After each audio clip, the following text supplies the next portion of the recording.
Hi, Renee Flamont here.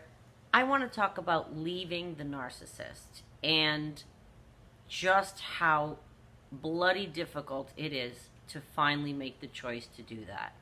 And if you're sitting mid decision, I want you to just listen to this under 7 minute video because I'm going to get a lot in. We have all been in the position of whether or not we want to leave the narcissist, right? We think it through. There could be things with people. There could be a 30-year marriage. There could be children involved. There could be finances, homestead, where you live. There's a lot going on for many, many people. If you are in the decision that you're trying to you've made all your arrangements, whatever, and you want to leave, it's a hard decision to make. The execution of the decision is nearly impossible to picture. And maintaining the breakup once you leave is a hard thing to maintain. Every step is difficult. And it's sad to think, kind of like, okay, so Gladys Knight has a song, Neither One of Us Wants to Say Goodbye.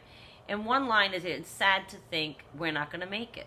It is sad to think you're not going to make it. You've been through all this. You feel like, well, I've been through all this. We've been through this together. We can't make it. How sad. It is sad.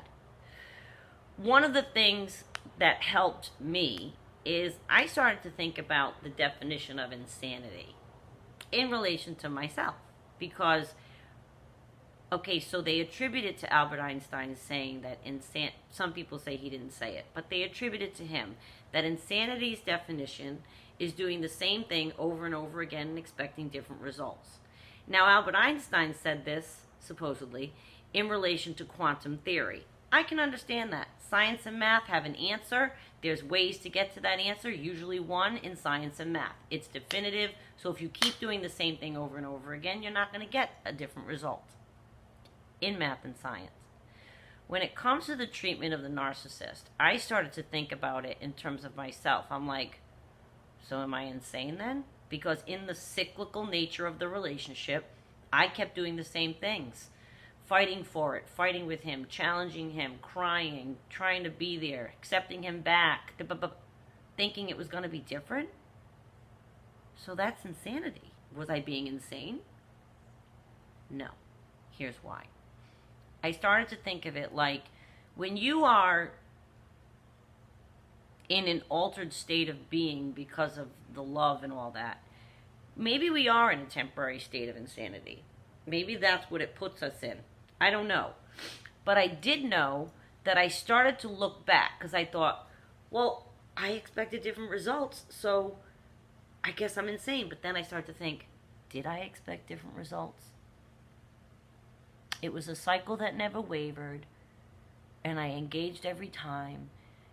Did I really expect different results?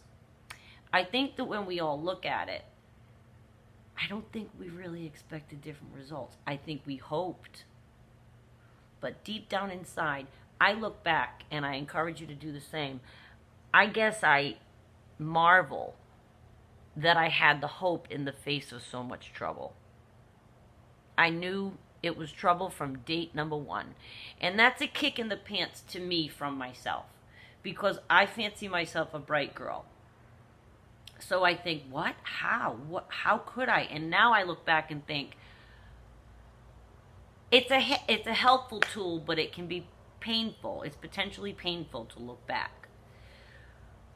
But if you take a long minute and compare how you feel now to how you felt then, and I don't mean the love bombing part, I mean how you feel when you first knew something was off.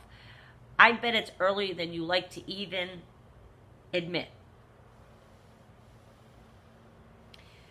There was never a moment for me that mine was being true. He has a fluidness to his life. There's never any end with anybody. So on date number one, I got a red flag because he came with a million red flags and I continued anyway.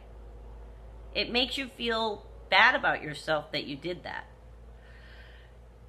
And it's painful to be reminded of how I should have made better decisions about what I was willing to accept and tolerate. So you can do that for yourself. It's disconcerting to think that you would accept that behavior. Because now, once you've turned a corner, if you're sitting in your space thinking about leaving and you've decided, it's because you know better now. You've made the choice that I'm not going to make those decisions anymore.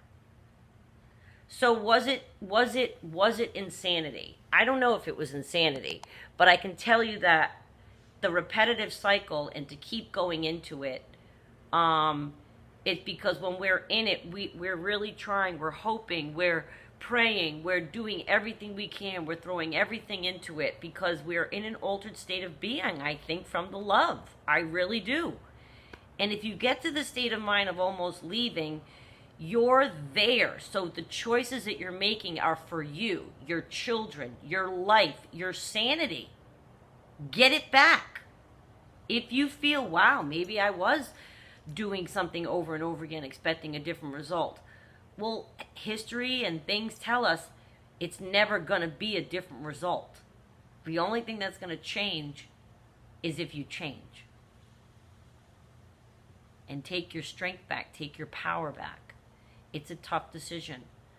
I am with you, I empathize, but if you go through the process and think it through, when was the first time you knew his mask fell off and you knew something is very off here? And think of that girl and think of how far you've come. Don't think of, you've been through so much, I just want to make it work, but I put up with it because I thought this was the dream. Let go of that. Think of you, just you. Your mind, your sanity, what you know is correct and proper. And act on that. It's difficult. I am with you. I am. We all are. We've all been in the same exact position. Whether you're thinking about leaving, just left, trying to leave, left last week, it's all hard. We're all together. Be strong. Okay.